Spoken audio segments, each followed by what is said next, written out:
తర్వాత కర్కాటక రాశి. తదుపరి కర్కాటక రాశి వారికి ఆదాయం 5, వ్యయం 8, గౌరవం 6, అగౌరవం 1. కర్కాటక రాశి వారికి ఈ సంవత్సరం మంచి ఫలితాలు గోచరిస్తున్నాయి. సంవత్సర ప్రథమార్థం కన్నా ద్వితీయార్థం బాగుంది. శుభకార్యాలు, విద్యా విందుల నిమిత్తం అధిక డబ్బు ఖర్చు చేస్తారు. విదేశాల్లో ఉద్యోగం లభిస్తుంది. దూర ప్రాంత ప్రయాణాలు లాభిస్తాయి. నూతన వాహనం కొనుగోలు చేస్తారు. విలువైనటువంటి స్థిరచరాస్తులు కూడా కొనుగోలు చేసే అవకాశం ఉంది. స్వగృహ నిర్మాణం అనే చిరకాల కోరిక నెరవేరుతుంది. ఇప్పటికే స్వగృహం ఉన్న వారికి విలువైన స్థిరాస్తులు ఏర్పడతాయి. సాంకేతిక, వైద్య, న్యాయ రంగాల్లో రాణిస్తారు. సంతాన పురోగతి బాగుంటుంది. విదేశాలకు వెళ్ళడానికి అవకాశాలు వస్తాయి. విదేశాల్లో ఉన్న వారికి గ్రీన్ కార్డు లభిస్తుంది. కళా సాహిత్య రంగాల్లో రాణింపు ఉంటుంది. ప్రజా సంబంధాలు పెంచుకుంటారు. ఈ రాశి వారికి వేయంలో జన్మరాశులు సంచరించు గురుగ్రహ ప్రభావం, దశమ భాగ్యాలు సంచరించు కేతుగ్రహ ప్రభావం, చతుర్థ ద్వితీయ స్థానాలు సంచరించు రాహుగ్రహ ప్రభావం, చతుర్థ పంచమాల సంచరించు శనిగ్రహ ప్రభావం, గురుమౌచమి, శుక్రమౌచమి, రవిచంద్ర గ్రహణాలు ప్రధానమైన ఫలితాలని నిర్దేశిస్తున్నాయి. పార్ట్ టైం జాబులు పర్మనెంట్ అవుతాయి. ఉన్నతాధికారులు మీ శ్రమను గుర్తిస్తారు. కుటుంబ విషయాల కారణంగా కొంతమంది వాలంటీర్ రిటైర్మెంట్ తీసుకోవాలని భావిస్తారు. అవార్డులు, రివార్డులు లభిస్తాయి. దొంగ స్వామీజీల వల్ల నష్టపోతారు. నిర్మాణ సంబంధమైన పనులు వేగవంతం అవుతాయి. సొంత వ్యాపారాలు, భాగస్వామ్య వ్యాపారాలు బాగుంటాయి. కోర్టు తీర్పులు అనుకూలంగా వస్తాయి.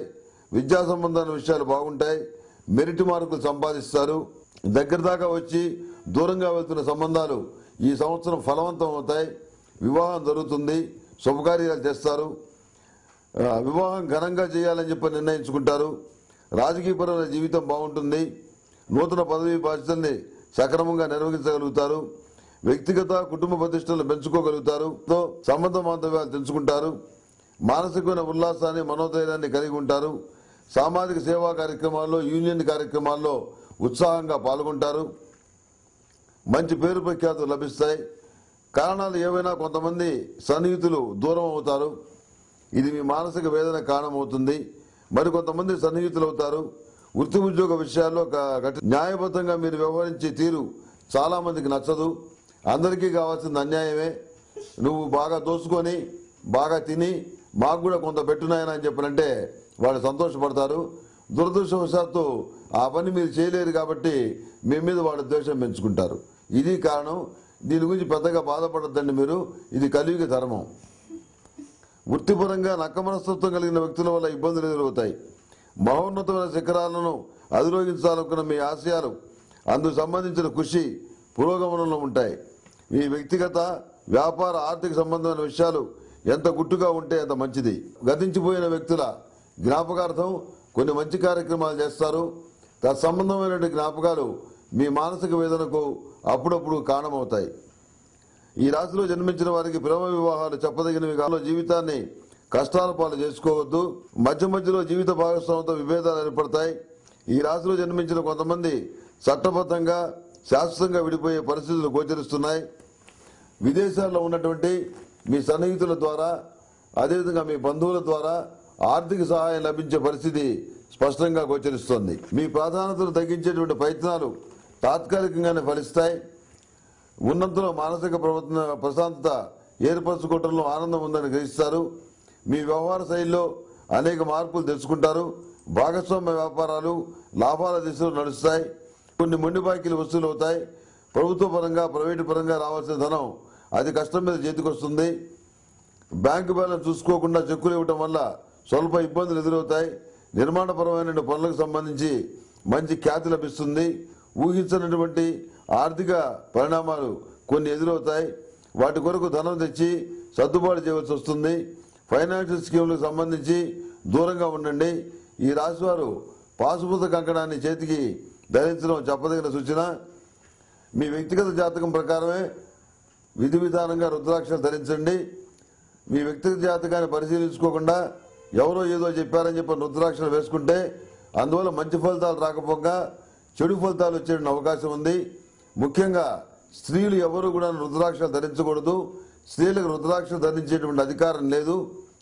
ఒక వితంతువులైనటువంటి స్త్రీలు మాత్రమే రుద్రాక్షలు ధరించే అధికారం ఉంది. ఈ విషయాన్ని మీరు గ్రహించండి. కంకణం అన్నారు కదా, అది ఎవరైనా రాశి వాళ్ళు ఎవరైనా ధరించవచ్చు. పాశుపత కంకణాన్ని ఏ రాశి ఆడవాళ్ళైనా మగవాళ్ళైనా ఎవరైనా ధరించవచ్చు. అది పెద్ద ఖరీదైనటువంటిది కూడా ఏమి కాదు. చాలా స్వల్పమైనటువంటి ఖరీదులో ప్రతి వాళ్ళకి కూడాను అందుబాటులో ఉండేటువంటి విధంగా సామాన్య మానవులు, బీదవాళ్ళు, చిన్న చిన్న ఆటో డ్రైవర్లు, రిక్షా పుల్లర్స్ కూడా దాన్ని కొనుక్కోగలుగుతారు. అదేంటి పరమేశ్వరుడికి సంబంధించిన ఒక ముద్ర పాశుపత కంకణం అంటే. దానివల్ల మంచి ఫలితాలు ఉంటాయి. అది వేసుకోవడం వల్ల తప్పకుండా ఉపయోగం ఉంటుంది. అందులో అది రాగిలో చేయబడింది కాబట్టి దానివల్ల కొంత శరీరానికి కూడా మంచి జరిగేటువంటి అవకాశం చాలా స్పష్టంగా ఉంది. నమ్మకం ఉన్న వాళ్ళు మాత్రం ధరించండి, నా మాట మీద. నమ్మకం లేకపోతే ధరించదు. ఈ రాశిలో జన్మించిన వారు సంవత్సర ప్రథమార్థంలో రుద్రపాశుపత హోమం, సంవత్సర ద్వితీయార్థంలో అంగారక పాశుపత హోమం చేయించుకోవడం చెప్పదగినటువంటి సూచన. ఎక్స్పర్ట్స్ వెబ్వర్క్స్ అందిస్తున్న సేవలు: personal websites, business portals, ecommerce, website development, maintenance, email marketing, bulk SMS, astrology services కోసం సంప్రదించండి www.expertwebworks.com. Email info@expertwebworks.com. ఫోన్ నంబర్లు: ఇండియా 9849156015, అమెరికా నంబర్ 150341964889.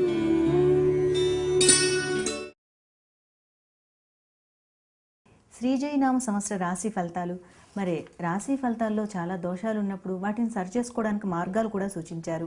దానికి కావాల్సిన తైలాలు ఏంటి, అవి ఎక్కడ దొరుకుతాయన్నది ఒకసారి మనం చూద్దాము.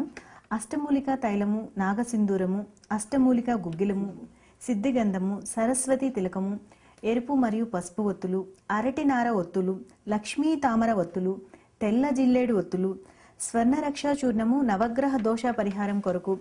ఇవే కాకుండా ఆరావళి కుంకుమ, శుభప్రదమైన కంకణాలు, ఇవి చాలా శక్తివంతమైనవండి. అష్ట గణపతి పీఠము, శక్తి కంకణము, పాశుపత కంకణము, మహాపాశుపత కంకణము, సౌర కంకణము, కుబేర కంకణము, ఇంద్రాణి రూప, కాలభైరవ రూప, మేధా దక్షిణమూర్తి రూప.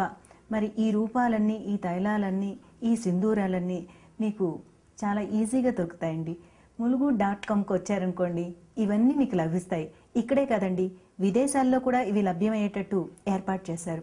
వీటన్నిటికంటే ముఖ్యమైన విషయం ఏంటంటే, సిద్ధాంతి గారు చెప్పినట్టు మన రాశి ఇలా ఉంది, మన ఫలితం ఇలా ఉంది అని బాధపడుతూ కూర్చోవడం కంటే మన వ్యక్తిగత జాతకం అనేది చాలా ఇంపార్టెంట్. మన వ్యక్తిగత జాతకం తీసుకొచ్చి చూపించడం వల్ల ఏంటంటే, మన జాతక దోష ఫలితాలు ఏమున్నాయి, జాతకంలో ఏ నష్టం ఉంది అన్నది మనం చక్కగా సరి చేసుకోవచ్చు. అది చాలా చిన్న పని, చాలా ఇంట్రెస్ట్గా చేసామనుకోండి, దాని ఫలితం అద్భుతంగా మీరు పొందగలుగుతారు. సిద్ధాంతి గారు, ఈ మధ్య కాలంలో చాలా మంది పేర్లు మార్చుకుంటున్నారు. అంటే ఇప్పుడు చిన్నప్పుడు పుట్టిన పేరు కాకుండా తర్వాత పేరు మార్చుకోవడం, లేకపోతే ముందు వెనక ఏదో ఒకటి చేర్చుకోవడం జరుగుతుంది కదా. అంటే దేనికోసం ఇలా చేయడం వల్ల ఏమైనా ఉపయోగం ఉంటుందంటారా ఫలితంగా? అంటే పేరు మార్చుకునేటువంటి సాంప్రదాయం ఉపనయన సమయంలోనూ వివాహ సమయంలోనూ ఉంది. అయితే పేర్లు ఏంటంటే పెద్దవాళ్ళు పెట్టిన పేర్లను తలకిందులు చేసి మార్చడం, ఏదో పేరులో రకరకాల విచిత్రమైన మార్పులు తీసుకురావటం, ఇది సరైన విధానం కాదు. జాతక చక్రాన్ని అనుసరించి జాతకంలో ఉన్నటువంటి గ్రహాలు ఏవైతే ఉన్నాయో వాటిల్లో అనుకూలమైనటువంటి గ్రహాలకి వచ్చినటువంటి మంత్ర బీజాక్షరాలు ఏమిటి, అనుకూలంగా లేనటువంటి గ్రహాలకు సంబంధించి ఉన్నటువంటి బీజాక్షరాలు ఏమిటి, వీటిని ముఖ్యంగా పరిశీలనలోకి తీసుకొని జాతకాన్ని అనుసరించి పేరుని మార్చుకోవాలి. అలా పూర్తిగా మార్చుకోవాల్సిన అవసరం కూడా కొన్ని లేదు. కొన్ని చిన్న చిన్న మార్పులు యాడింగ్స్ చేయొచ్చు. ఉదాహరణకి విజయ్ కుమార్ ఉందనుకోండి, విజయ్ కుమార్ స్వామి అని మార్చుకోవచ్చు. అంటే ఉదాహరణగా చెప్తున్నా. అలా పేర్లో కొన్ని యాడింగ్స్ చేసుకోవచ్చు, కొన్ని సందర్భాల్లో మార్చుకోవచ్చు. అది జాతక ప్రకారం జరగాలి తప్ప ఏదో నంబర్లను చూసి దీన్ని మార్చుకోవటం అనేటువంటిది అది శాస్త్ర విరుద్ధం. అది వేదంలో ఎక్కడ చెప్పబడలేదు, అది ఏ శాస్త్రంలో కూడా చెప్పబడలేదు. అందుకని సచిన్ టెండూల్కర్ అని పేరు పెట్టుకున్నంత మాత్రం గొప్ప క్రికెటర్ కాలేరు, మన్మోహన్ సింగ్ అని పేరు పెట్టుకున్నంత మాత్రం ప్రధానమంత్రి కాలేరు. అందుకని పరిస్థితులు ఈ విధంగా ఉన్నాయి కాబట్టి ప్రజల బలహీనతను ఆసరాగా తీసుకొని ఏదో పేరు మారవంగానే గొప్పవాడైపోతాడని చెప్పి అనుకుంటే చాలా పొరపాటు. ఈ జాతకం ప్రకారం పేరు మార్చుకుంటే కొంత అనుకూలమైనటువంటి పరిణామాలు ఉండేటువంటి పరిస్థితి గోచరిస్తుంది. అంతేగాని ఏదో పేరు మార్చుకున్నాం కాబట్టి మన జాతకం మారిపోయింది, మన జీవితం మారిపోయింది అనుకోవటం సరైన విధానం కాదు. నేను చెప్పిన విధానంలో పేరు మార్చేటువంటి పద్ధతి ఏదైతే ఉందో దీనివల్ల కూడా అద్భుతాలు జరుగుతాయని చెప్పని నేను చెప్పట్లా. అంటే నీ జాతకానికి తగినటువంటి పేరు ఏదైతే ఉందో దాన్ని మాత్రమే సూచించగలుగుతున్నాం. అంటే అనుకూలమైన పేరు, ఉపయుక్తమైనటువంటి విషయాలు ఏవైతే ఉన్నాయో వాటి ఆధారంగా నీకు అనుకూలంగా ఉన్నటువంటి గ్రహాల యొక్క బీజాక్షరాన్ని సంపుటీకరించి వాటిలోంచి కొన్ని అక్షరాలను తీసుకొని వాటితో పేరు పెట్టడం. అంటే సక్రమైన విధంగా పేరు మార్చుకోవడం అనేది జరుగుతుంది. అయితే దానివల్ల ఫలితాలు ఏ విధంగా ఉంటాయనేది ఆ భగవంతుడే చెప్పాలి తప్ప వేరు వాళ్ళు ఎవరు కూడా చెప్పడానికి అవకాశం లేదు. విన్నారు కదా, చాలా మంది పేరు మార్చుకోగానే మా జాతకం మారిపోయింది అనుకోవడం చాలా పొరపాటు. జాతకం ప్రకారం పేరులో మార్పు చేర్పు చేసుకుంటే కొంతవరకు ఫలితం ఉంటుంది అంటున్నారు, కానీ దాని మీద పూర్తి నమ్మకాలు పెట్టుకోవద్దని చెప్తున్నారు. అది కూడా ఏంటి, పండితులు తెలిసిన వారి సమక్షంలో తీసుకొచ్చి చేసుకోవాలి తప్ప మనం పేరు మార్చేసుకున్నాక ఎవరో తెలియని వాళ్ళ దగ్గర పేరు మార్చేసుకుంటే మీది బాగుపడిపోయింది జాతకం అని అలాంటి మాటలు నమ్మకండి అని చెప్తున్నారు. మరి ఈ సలహాలు మనందరం పాటిద్దాం.